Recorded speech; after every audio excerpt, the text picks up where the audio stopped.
Welcome to Lost Without Japan, a travel podcast about the life-changing experiences of exploring Japan and those moments we would be lost without.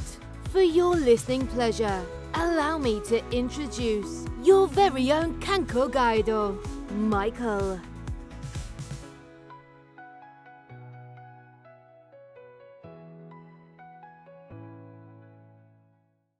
Welcome to this week's episode of Lost Without Japan, a podcast based on Japan and your Lost Without moments. This is your director of travel for TKIC Studio Productions, bringing you positive thoughts and excitement for your upcoming journey to Japan as well as his own return in 2 summers.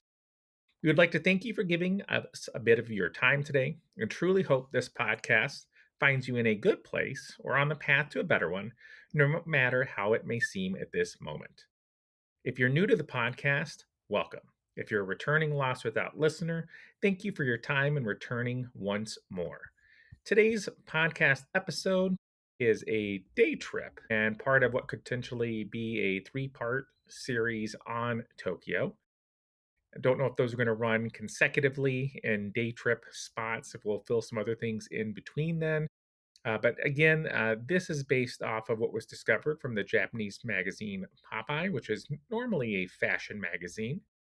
But this special travel issue is well worth the price that was paid at my local Japanese bookstore. And if you can find it on eBay and you're a fan of Tokyo, in just checking things out that would be recommended for someone else rather than your demographic, for most likely for where you live in the world, the magazine is worth it for its recommendations and its pictures alone.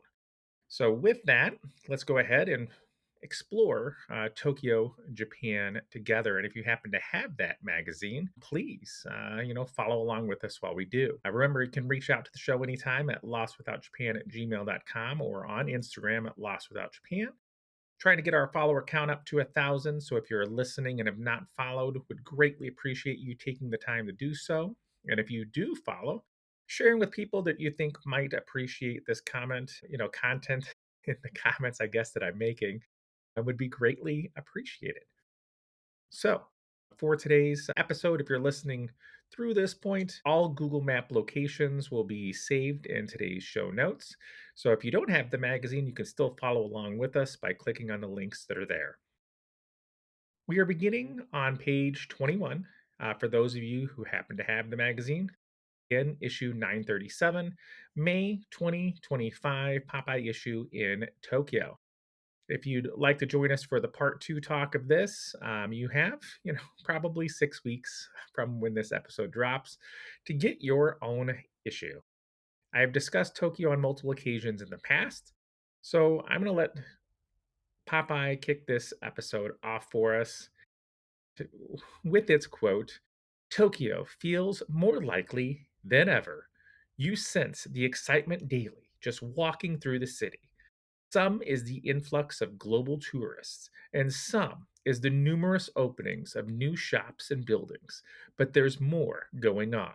If you take a step back from your normal routines and consider the city from a broader perspective, you'll realize that Tokyo has many exciting facets. That has been true for a long time, of course, and surely will also be true in the future. But just in one example, think about the Shibuya Scramble. Isn't it super cool in terms of graphical composition? So let's take the new perspective to go on a quest, a deep dive into Tokyo. Thank you, Popeye, for kicking this portion of things off. Now we're on to page 28, and you can, see for what they're recommending. It's Hotel Gracery Shinjuku in the heart of Shinjuku and could very well be a great location for you for your trip in terms of location on its own. That being said, this would be something I'd check anywhere I go to book, anywhere in the world. But in Tokyo, if you're booking at this hotel, it is in the red light section. So you'll be passing through various, individuals and, places trying to get you to visit establishments potentially as you go by. If you're not bothered by that, like I said, great location.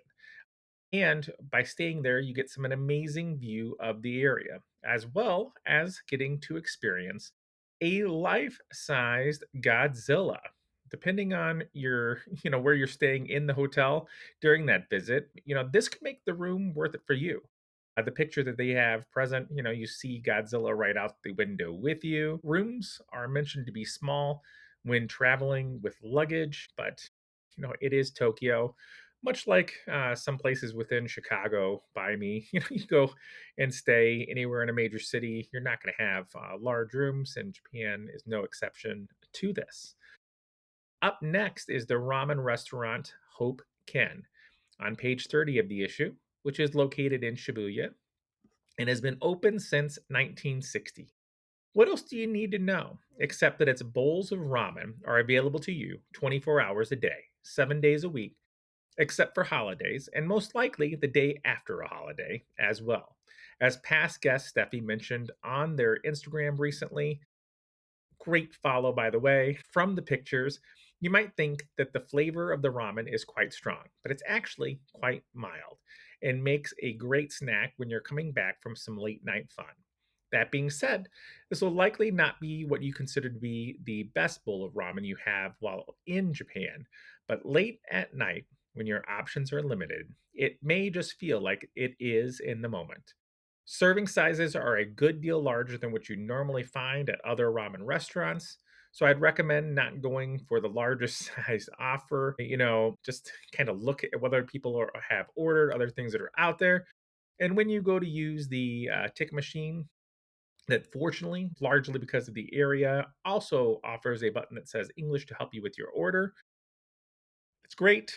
The first floor has standing room for you to eat, while the third floor has seating for you as well.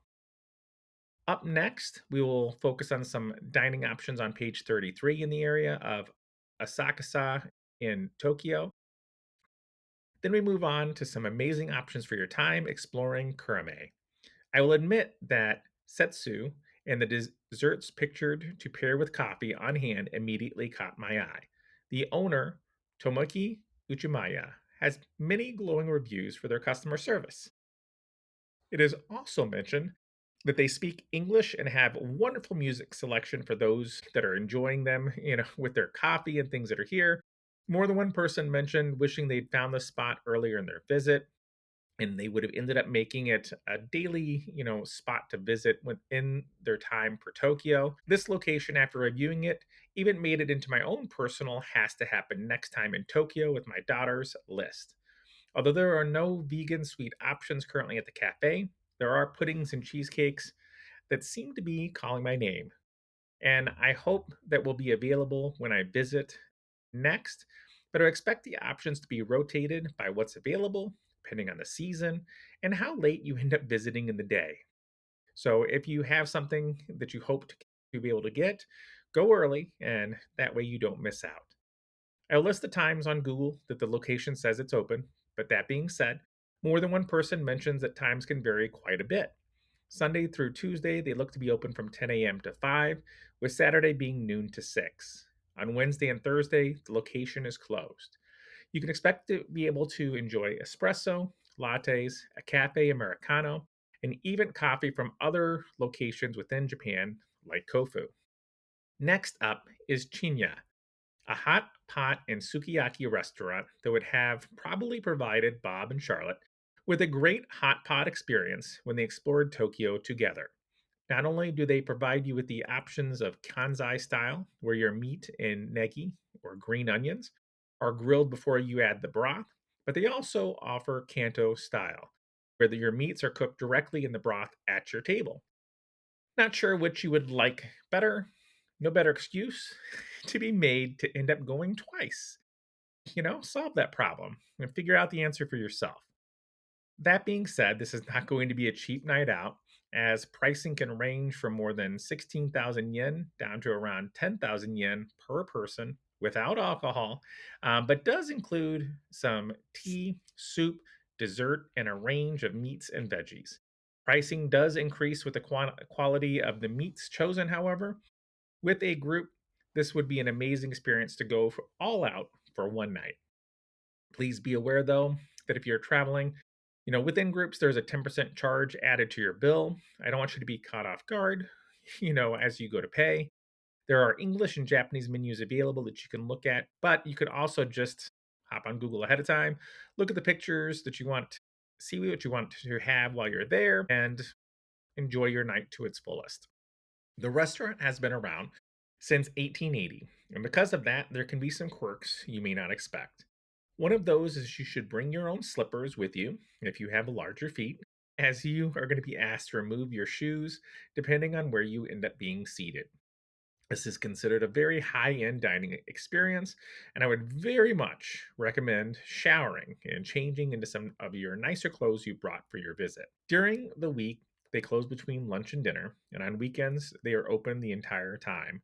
Double check the times before you go and ensure you can get a spot to eat by getting your reservation in advance through the link provided in the Google Maps. Anyone who has followed the show knows how much I love finding new places to enjoy having curry in Japan.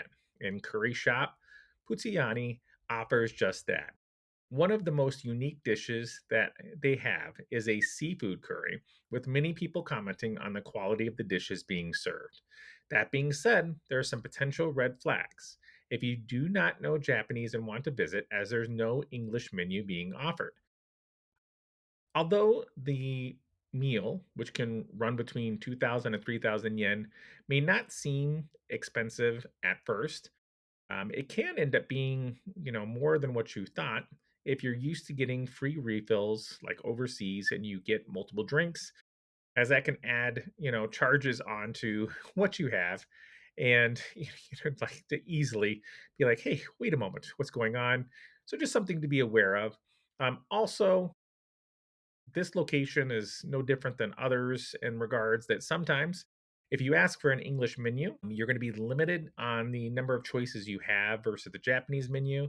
And at times, you can also even be charged more than if you were using the Japanese menu. So, just something to be aware of. There could be tourist tax that goes for Tokyo in general, at different times and different places depending on what you're going on to, especially the busier, more touristy portions. But just go with the flow. Know that it's probably going to be there, and you know, make have this happen, just not at a bar. Okay. So, like I said, drinks are not free. Go from there. The restaurant is said to have a line at times, and you may be asked to wait. If that's the case, outside. So be prepared to be outside an establishment and have this potentially take some time. That being said, I would still make one, you know, reservation if possible through table log and show your phone as you're entering that you have that reservation. The owner does not know any English, so you're gonna have to smile, show a picture on someone else's phone if you're traveling with a group, and have your translation app ready when you end up going in. Something along the lines of just having prepped with you. We have a reservation ready to go, plus your booking. And like I said, shown. If you're not liking the vibe or the service being offered to you anywhere, you can choose to go elsewhere. You don't have to take my recommendations or anyone else's, as you have to do this. So, like as Maurice says, it's your vacation, vacation as you want to. It's definitely not the only curry place in the area. Just don't expect chain pricing. This restaurant does have more than one location, that being said, but this location is going to be small, 3 tables. So make sure that you leave your travel bags and lockers at the hotel or at train stations and things, because you don't want to take up their limited space that they have.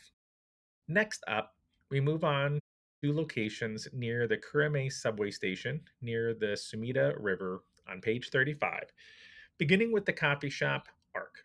Looking through reviews, I began to shake my head and wish that my show or other content creators like Steffi had been found prior to their visit to Japan. You will come across many places in your visits that are run by only one person, which can greatly impact the time it takes to gain entry to the establishment if there is a line and being able to place it and get an order. And after that, take a deep breath or two. Remind yourself, hey, I'm on vacation. Everyone's trip is their own, and you should do it how you want to. That being said, it's good to realize when stress is being added to your day because of trying to fit too much into it and becoming upset when things impact your timeline. You don't want that to happen to you. Not every country has the same norms you may be used to, but it doesn't make it wrong, just makes it different. This establishment is trendy and small, which means you'll need to wait outdoors. If you're somewhere and see an empty table or tables and you're looking from the outside in, but are still asked to wait, please be aware that there's almost surely a reason for this happening. Could be saved for a regular, or I'm just trying to manage the number of orders that this one lone staff member is struggling to keep up with. The store's Instagram is not current, but it does mention cashless, which is not the norm for most of the reviews that we have for today. I would have charged a transit card like Suka and a credit card that works for international purchases. Have that at your ready. The owner and barista, Soma Tanaka, spent years in the US before opening their shop, so their English is quite good, and you can clarify what payment is accepted ahead of placing your order. I have reached out on Instagram, but have not heard back from them. Well, look at the pictures, enjoy it, enjoy the time that you're there. And if you hear back from them, let me know. For me, this is a spot I'd easily begin and end my day with, as I can open, uh, around like 10 a.m. They can open earlier and close around 10 p.m. and close at 11 p.m. During the week. So just a later um, time. So, like I said, it can be anywhere from 10 a.m. to 11 p.m. or 8:30 a.m. to 11 p.m. That is definitely not the norm. So I could easily see this, stop running you between 1,000 and 2,000 yen, depending on your order. But I truly don't feel that you will leave disappointed if you go with an open mind. On page 36, we move on to the Mizu Kiya Bade Shoten, which is part of specialty shops in the wholesale district of Kurame. Although you may not buy anything at the location, I truly enjoy visiting shops that you might find back home, which being in Japan have a distinctly Japanese twist to them. Being in these shops also allows one to see more of a normal look into life in Japan outside the normal tourist locations. This store sells daily necessities that are made out of rattan and bamboo and began as a wholesale business that eventually made the transition to sell to the general public as well. The store is filled with a variety of things, including bags and baskets. That'd be a great addition to your bike if you live in Japan, or provide a nice bag that could be a nice gift or just something useful for while you're running around Japan or try to sneak back home. But like I said, this is a location that I could see easily visiting when I'm actually, in Japan full time. Our next stop had me at its name alone, Dill Pickle Club, where the coffee and snacks are just a secondary reason for visiting a store that sells home furniture goods, clothing, and so much more. The store has a very active Instagram and mentions that taking pictures and video within the store is not allowed, so please keep that in mind, even if what you may not be what you want to do otherwise. Their website will give you a great idea of what's available before you go. I saw a hoodie with "Today is a holiday" written on that. If I could fit in it, it'd definitely be something I could bring home for winter and fall. Hours are listed around 12 to 7 each day, minus holidays, of course. If you're a fan of vintage clothing stores, Niotene will be a great addition for your next visit to Tokyo. This is not a standard vintage store, however, as it's focused on brands like Polo, Ralph Lauren, Eddie Bauer, Carhartt, and others.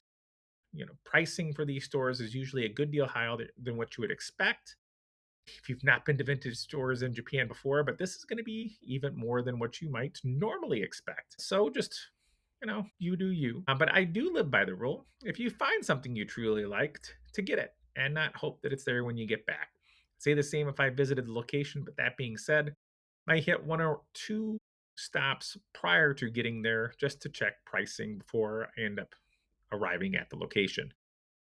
They look to be open during the week from 1 to 9 and weekends 12 to 8. This location has an active Instagram and a website. They can let you begin your shopping even ahead of time and begin your daydreaming of a night out with a new outfit before you even set foot on your plane. The store, though, is not as large as some others I visited, but I would definitely check it out when, in the area, especially between my stops at those coffee shops we mentioned before.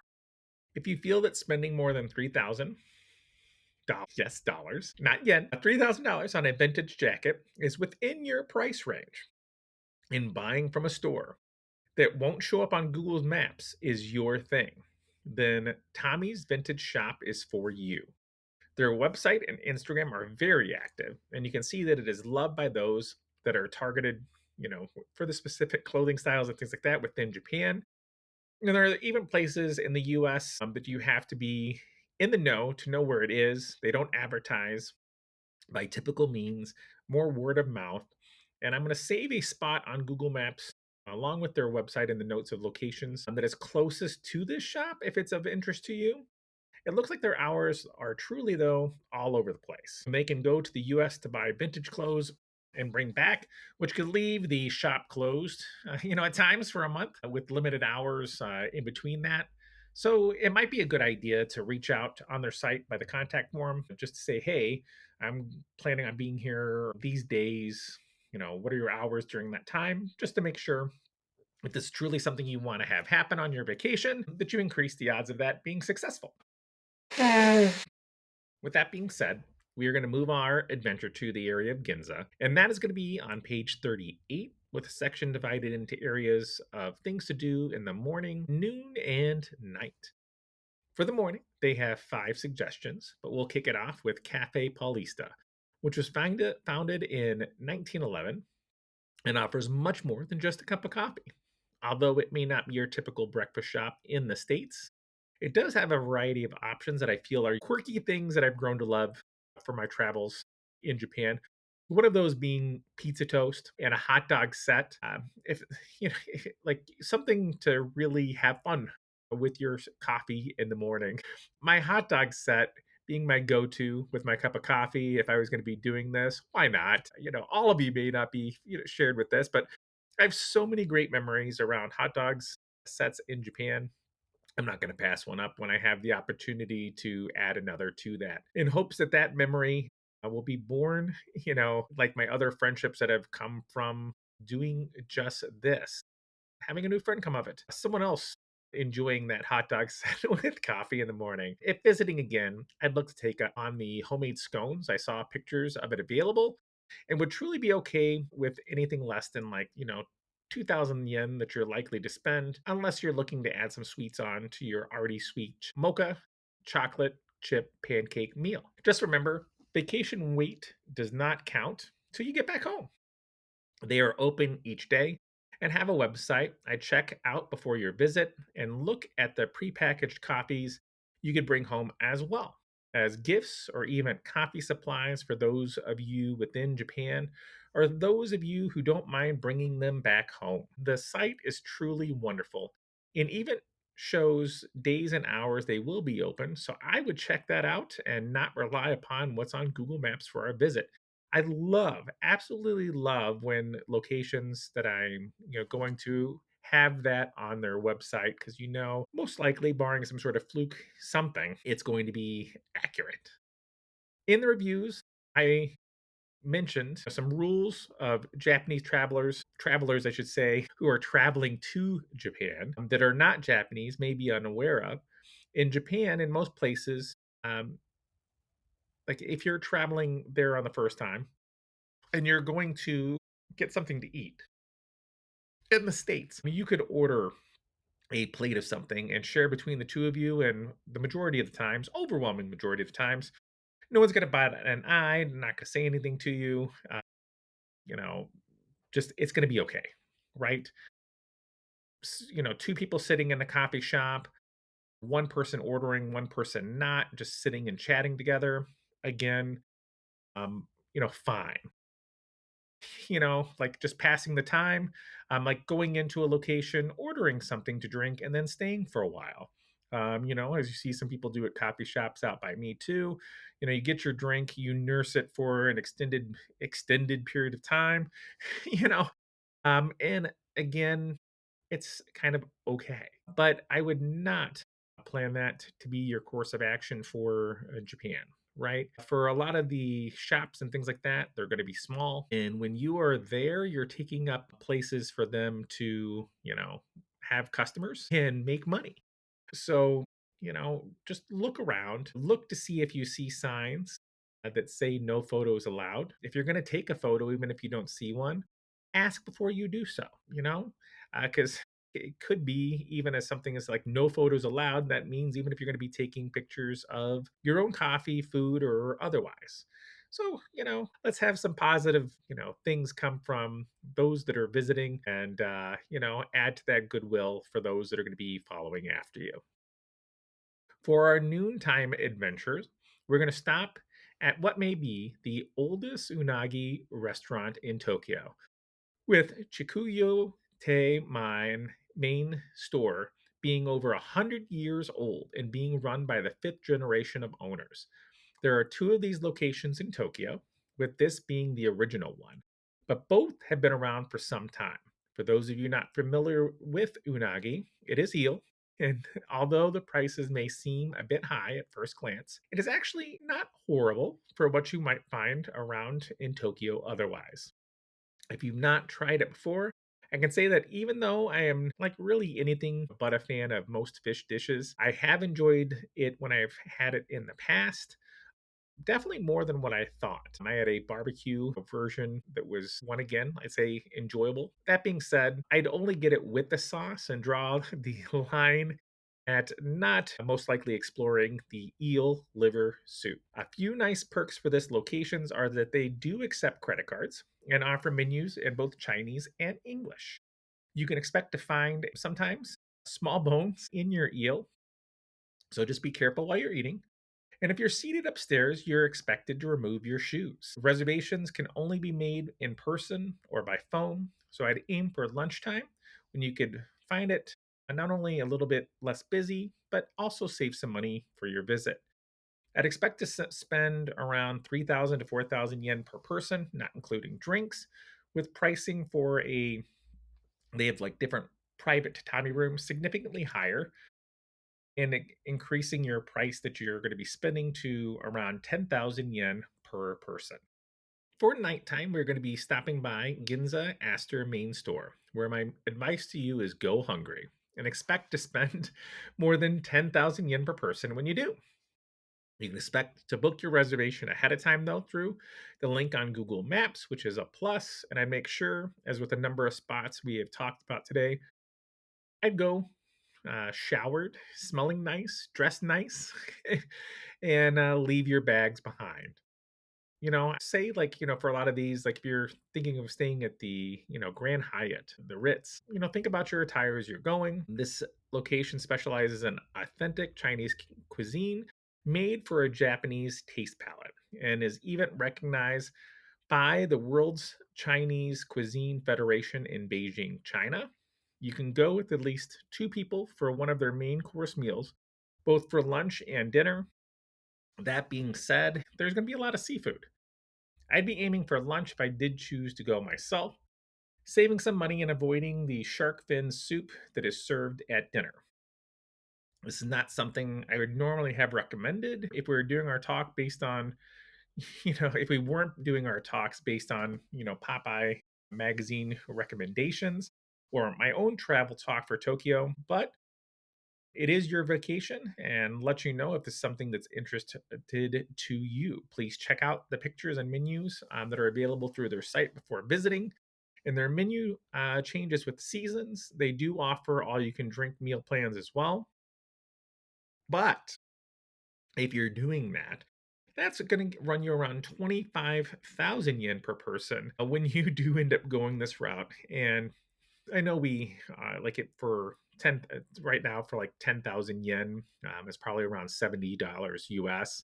So you could put that all together and you're over $140, closer to 200. So again, just, keep that in mind. But again, it's vacation. So as I like to say, if it's on your Suica card, it's not real money. So before we can call today's day trip talk to an end, I want to give you one recommendation that was my own. For lodging, if you're looking to spend your time exploring what we've talked about today, by recommending to you the Blossom Hibiya, a 4-star lodging that offers something unique for Japan and Tokyo, with early check in being offered. On top of that, the hotel is actually located in an office building starting on the floors like 19 through 27, which can help to give some unobstructed views of the city for your stay. And Shimbashi Station is nearby as well, which can take you to Tokyo Station and truly be a great place to base your exploration of Tokyo from, depending on what you're looking to see. For those of you who don't get enough steps in and want some extra exercise, there is a fitness room as well as a restaurant that serves drinks. There are countless pictures that flaunt the views that are being offered, and for prices that begin around $250, depending on the time of year, number of people that you have staying, and room you choose, the price can go up, quite quickly. That being said, reviews also mention some staff being able to communicate in English, and that plus the location could be a great reason to choose this location to kick off your trip to Japan or Tokyo in general. I look forward to our next day trip talk, as we may do a one off for a less traveled location or continue on to our second part of the series for Tokyo, as we continue talking about locations recommended to those living within Japan. If following along sounds like fun, do so. I'd be happy to, if you reach out to me, share the stores that I found on eBay that I used to purchase some of these magazines. Mm-mm-mm. In the end, Tokyo could truly be the entirety of someone's trip to Japan. It just truly depends on what you're looking to get out of your trip and how much time you have. For me, it's a location that I would move on from after a few days, just because, for me at least, I get overwhelmed by the number of people and the pace of the area. But for my son, who's considering this to be a spot to live in for a year or two while in school, or like like this could be something that is good for you. Make the trip that is for you and not one that you see someone else making. It is so much more than what you see on just social media alone, and can truly lead to a lifetime of memories that can end up being very unique and just for you.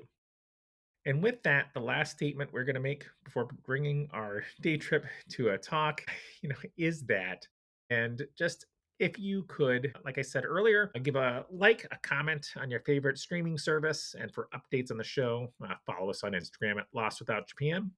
If you've enjoyed the today's show, consider supporting us by joining Patreon. I have some free options and ones that are pay as well. Thank you for our members who have already donated. Your support helps us continue bringing you shows like you've listened to today. Looks like we're ready to call it a night before we begin our next adventure as we continue our discussion and exploration of Japan.